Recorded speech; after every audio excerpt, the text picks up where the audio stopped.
সুপ্রিয় দর্শক, দেখেন কাঁঠাল গাছটাকে খেয়াল করেন, কি পরিমাণ কাঁঠাল ধরেছে, মানে হিউজ পরিমাণ কাঁঠাল।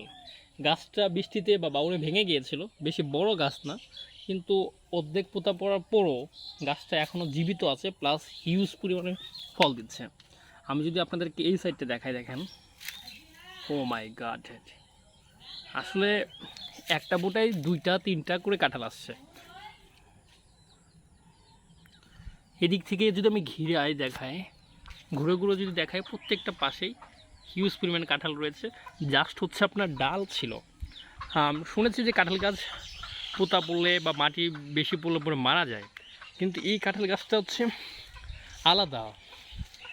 দেখেন, ও মাই গড, একটা গাছে এতগুলো কাঁঠাল, খাবেন নাকি? তো কোনো এক সময় কাঁঠালের তরকারি রান্না করে খাওয়াবো নি। ধন্যবাদ। প্রত্যেকটা গাছে হিউজ পরিমাণে কাঁঠাল আসছে।